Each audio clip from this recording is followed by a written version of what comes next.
What would you do if your beloved pet suddenly became your child's only hope for survival? The question hung in the air, heavy with tension, as I stared at the rippling surface of our backyard pool. My name is Sarah, and this is the story of how my world shattered and was pieced back together by an unlikely hero. It was a crisp autumn morning in Albuquerque, New Mexico. The air held a hint of chill, but inside our home, an inferno of emotions raged. I hadn't slept in days, my mind a constant whirlwind of grief and anger since losing my husband, Jack, to a sudden heart attack just a year ago. Our daughter Emma, only 3 years old, bore the brunt of my instability. Her cries echoed through the house, a haunting reminder of my failures as a mother. I was drowning in sorrow, and Emma was my unwitting anchor, dragging me further into the depths of despair.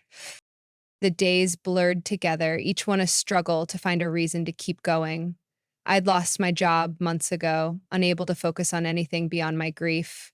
Our savings dwindled, and the walls of our once happy home seemed to close in around us.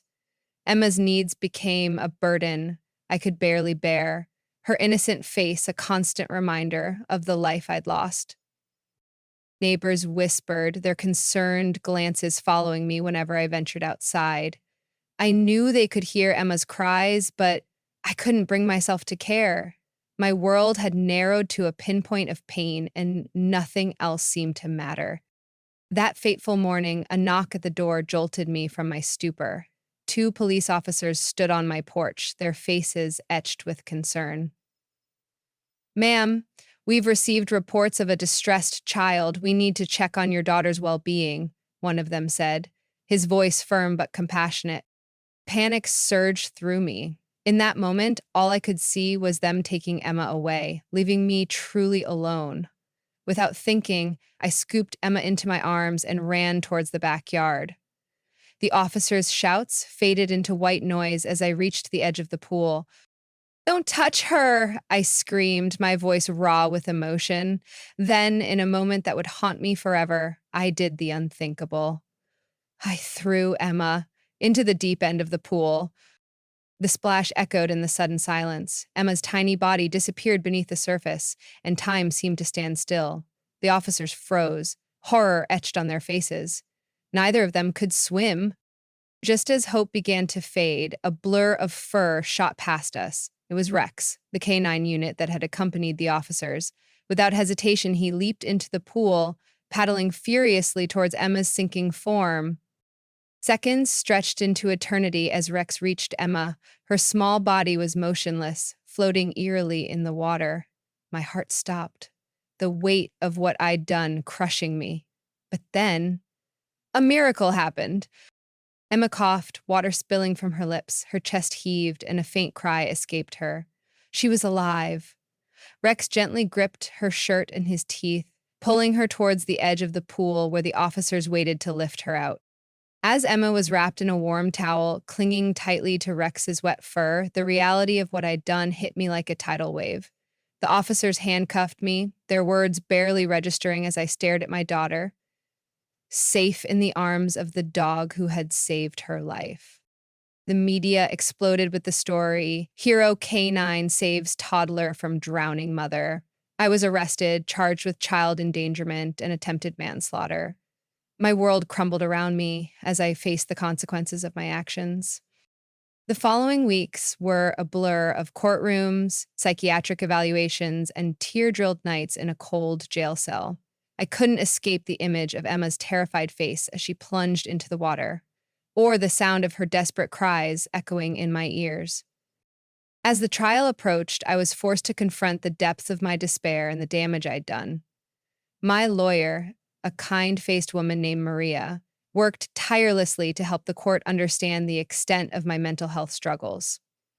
She brought in experts who testified about the devastating effects of grief and postpartum depression, painting a picture of a woman pushed beyond her limits. But it was Rex's story that captured the public's imagination. The brave K-9 officer became a symbol of hope and heroism, his unwavering dedication to saving Emma touching hearts across the nation.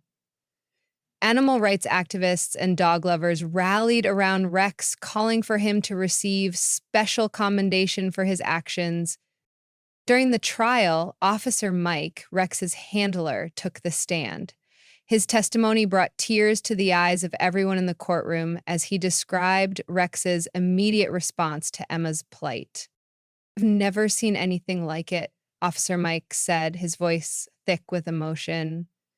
Rex didn't hesitate for a second. It was like he knew exactly what needed to be done. In all my years working with K9 units, I've never witnessed such a clear display of courage and determination. As I listened to Officer Mike's words, I felt a glimmer of something I hadn't experienced in a long time: hope. Rex's actions had not only saved Emma's life, but had also shone a light on the darkest corners of my soul. For the first time since Jack's death, I began to see a way forward. The judge, a stern-faced woman with kind eyes, listened carefully to all the evidence presented. When it came time for sentencing, she spoke directly to me. "Sarah," she began, her voice firm but not unkind, "what you did was inexcusable. You betrayed the trust of your child and put her life in grave danger. However, it's clear that you were suffering from severe mental health issues at the time of the incident. While this doesn't excuse your actions, it does provide context." She paused, her gaze sweeping the courtroom before returning to me. "I believe that justice would best be served not by a lengthy prison sentence, but by intensive therapy and rehabilitation. You will be required to complete a 2-year inpatient program at a mental health facility, followed by 3 years of probation and mandatory counseling. Additionally, you will perform 1,000 hours of community service, working with organizations that support mothers struggling with postpartum depression and grief." As the judge's words sank in, I felt a weight lift from my shoulders. It wasn't freedom, but it was a chance to heal, to make amends, and to become the mother Emma deserved. The road to recovery was long and arduous. There were days when the guilt threatened to overwhelm me, when the memory of what I'd done seemed too heavy to bear. But slowly, with the help of skilled therapists and support groups, I began to confront my demons. I learned to talk about Jack, to honor his memory without letting grief consume me. I discovered coping mechanisms for the dark days and ways to celebrate the good ones. Most importantly, I learned how to be present for Emma, even when it felt impossible. Emma, my brave, resilient daughter, was placed with my sister and her husband during my treatment.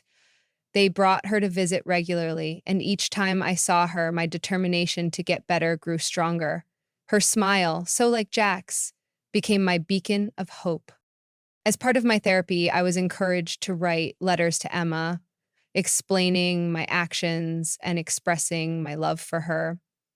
It was through these letters that I began to truly process what had happened and to imagine a future where I could be the mother she needed. One day, about a year into my treatment, I received an unexpected visitor. Officer Mike arrived with Rex by his side, the heroic dog's tail wagging gently as he entered the room. "Rex has been asking about you," Officer Mike said with a small smile. "I thought it might do you both some good to see each other."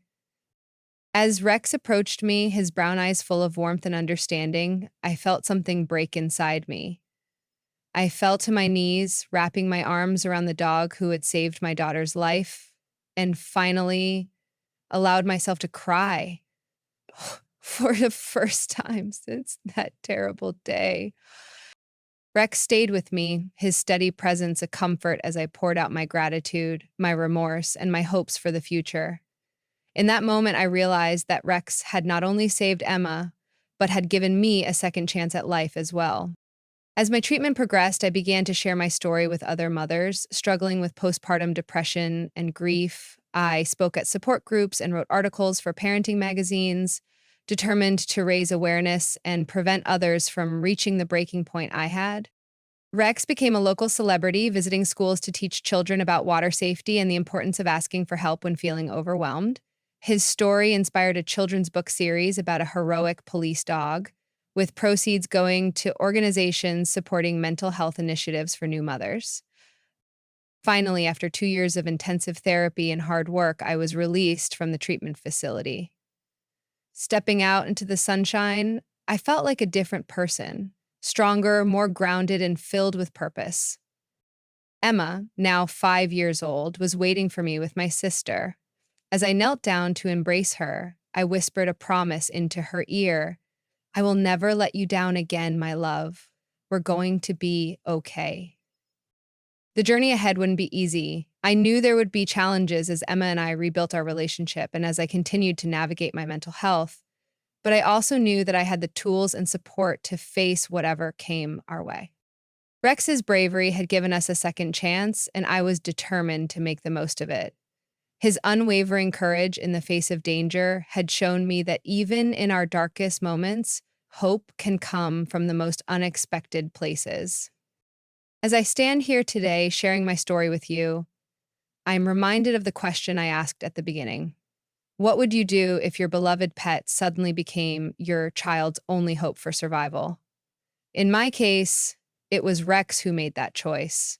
And in doing so, he not only saved Emma, but gave me a second chance at life. My story is a testament to the incredible bond between humans and animals, the power of unconditional love, and the possibility of redemption even in the face of unthinkable actions. It's a reminder that heroes come in all forms and that sometimes salvation can come from the most unexpected sources. To those who are struggling, who feel overwhelmed by grief or the pressures of parenthood, I urge you to reach out for help. Your story doesn't have to end in tragedy. There is hope, there is support, and there is a way forward, even if you can't see it right now. And to Rex, the brave canine officer who changed our lives forever, I offer my eternal gratitude. You didn't just save a life that day, you saved two. Your courage and compassion will never be forgotten, and your legacy will continue to inspire others for years to come. As I look to the future, I'm filled with a sense of purpose and hope. Emma and I have a long road ahead of us, but we're walking it together, hand in hand, with the memory of Rex's bravery lighting our way. Our story is a reminder that even in our darkest moments, there is always the possibility of redemption, healing, and a new beginning.